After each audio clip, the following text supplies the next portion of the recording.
皆さんは大切な人の一大事に瞬時に行動できますか？はい、すみません、ちょっと煽るような感じの冒頭部分になっちゃったんですけど、ちょっと今回は先日アレさんがねちょっと死にかけたというか、ちょっとアレさんの生死に関わる事件が起きた。笑っちゃダメだよ、こういうテーマの時に。はい、もう自分の人生だから大丈夫っていうちょっとエピソードがあったので、その時に話をしようと思います。今回ねこういう人の生死に関わるお話なんですけれども、皆さんにこうねお伝えするという手前、ちょっとカジュアルにね笑い話というか、後日談的にちょっとこの動画を撮っていこうと思うんですけれども、そこでちょっと不謹慎にね思う方もいらっしゃると思うんですが、ちょっと皆さんにお伝えするということも踏まえてこんな話し方をしているということをちょっとご了承いただければと思います。はい、ことが起きたのは、先週末だったよね。そうね、土曜日だった。そうで、アレの家族と、私たち2人でちょっと近くのね田舎の町にちょっと遊びに行ったんですよ。どこだっけあれ、ポルトブッフォレっていうちっちゃな町があるんですけど、でそこにこう遊びに行って、本当に町自体はすごい綺麗で、こうアレの家族と一緒に楽しんでこう過ごしてたんですよ。でその帰り道にみんなでちょっと帰る前にバルに寄って帰ろうっていうことになって、イタリアのバルはなんか、日本でいうとちょっとカフェみたいな軽食が取れるところなんですけど、軽くお酒飲んだりだとか、コーヒー飲んだりちょっとね甘いもの食べたりするとこがあるんですけど、で寄った時に私たちはそのスプリッツを頼んだんですね。はい、軽いアルコールみたいなやつを頼んだんですけど、で大体そういうお酒類を頼むとお店側がそのサービスとしてポテトチップスをこう添えて出してくれるんですよ。よくある。でそこのお店はポテトチップスだけじゃなくて、なんかプラスしてなんか焦げたパンみたいなの出してくれたよね。はい、あれはブルスケッタみたいなものだけど、日本語では何というかな。なんかそのサラダの上にさたまに乗ってるようなパンあるじゃないですか、ね、クルトンみたいな、あれのちょっと焦げたバージョンのやつが出て、しかも大きい。それがあれの生死をちょっと分けるきっかけになったんですよ。情けなすぎるマジでこんな感じ。もうこの人ね、食べ物見つけるともうすぐがっついて食べるタイプだから、もうすごい一気に食べてたんですよ。全部丸ごと口に入れたこんな大きさのものね。そうで、ああいうクルトンって水分全然入ってないじゃないですか。であれもその時喉乾いてたから飲み込めなくなっちゃって、この喉のところに溜まったんですよ。であれがその時なんか「あっあっあっ」ってこうやり始めてて、もう食べなくていいよ。でも美味しいゴーゴーゴーってやり始めたから、気管に詰まったのかなってその時思って、大丈夫かなと思って、大丈夫大丈夫って聞いてたら、あれが大丈夫大丈夫ってこうやるんですよ。何も言わずにね。そうでもずっとこうってやってて、どんどん顔が赤くなっていって、マジで。そうで最後の時にってなんかもう呼吸なんて言うんですか、気管の音が出てき始めたんですよ。でその時にやばいと思って、私はなんかこれは多分本当に気管に詰まっただけじゃなくて、多分窒息死するかもしれないと思って、であれもその時気づいて立ち上がったんだよね。やばいと思って。で俺が待って大丈夫大丈夫ってこうやってこうさすってだけど、こんなさすっただけじゃなんか元に戻るわけないじゃないですか。ムカつくだけ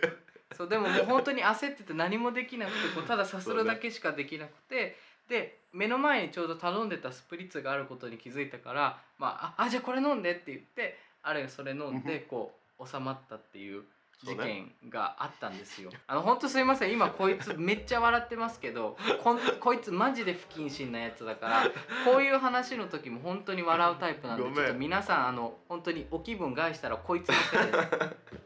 いいじゃん、自分の自分の精子だったから。でもそうだけど、聞いてる人はさ、みんなその話を聞いた時になんか自分だって同じようなトラウマとかある人がいたらさ、そんなん笑われたら嫌じゃん。申し訳ないで。でもそう自分のことだから笑ってもいいけどちょっと気分害さずに聞いてほしいんですけど、こういうことがあったんですよ。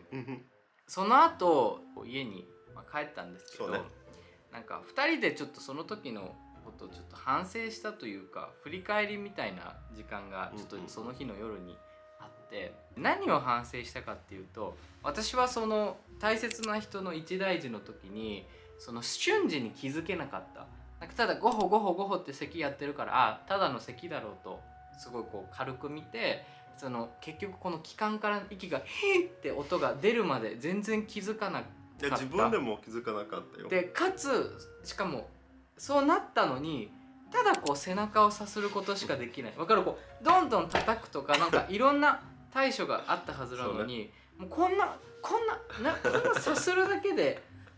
その人がさそうね、助かるわけないじゃん。なのに大丈夫大丈夫みたいな、こんなもう無意味な行動しか取れなくて、瞬時に行動取れなかった自分が本当に情けないと思ったし恥ずかしいと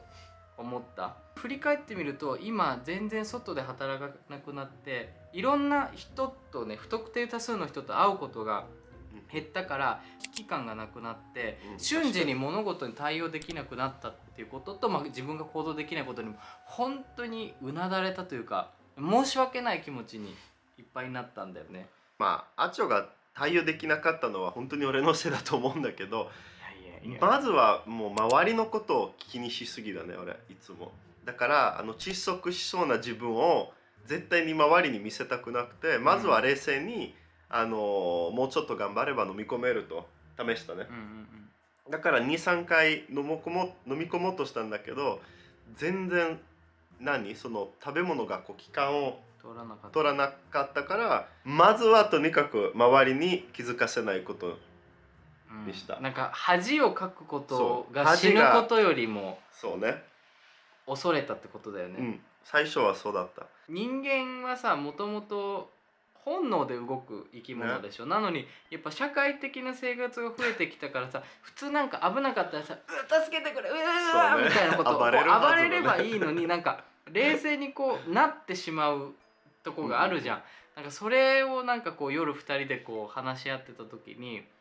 なんかダメだなと思って、なんか大人になるにつれてこんな感じで YouTube でさ話したりして、なんか言葉とか誰かに伝えることとか、なんかイケシャーシャーとかっこいいことは言えるようになったけど、でもいざなんか危機が迫った時とか、自分の身の回りに何かあった時にはなんかそういう自発的に自分が助かる動きが取れないっていうのは情けなくない？体だけ大きくなってさ、なんか生きていくために必要なことは何にもできない、ただ話すだけ。本当にそうだよ。もう本当に恥ずかしいなってこう思ったっていう話なんですよ。恥を感じることがむしろ恥ずかしいと思ったんです。だからもうそれはなんか本当に2人でいけないねと、私もすごい自分が動けないことにすごいねショックだったけど、あれもね同じようにね、そういうの感じたっていう話です。はい、ちょっと今回の動画はこんな感じでちょっと取り留めもないね、まとまりがあるかちょっとわからないちょっと動画になってしまったんですが、本当にいつ何が起こるかわからない時代だよね。もうコロナウイルスのこともそうだけど、絶対自分には起きないだろうとかさ、自分には生死の危機に関することはないだろうと思ってても、いざ起きてしまうっていうことをちょっとなんか皆さんにお伝えしたいなと思ってちょっと動画を撮ってみましたね。もう気をつけよう。気をつけようマジで。はい、以上です。ではチャオ。チャオ。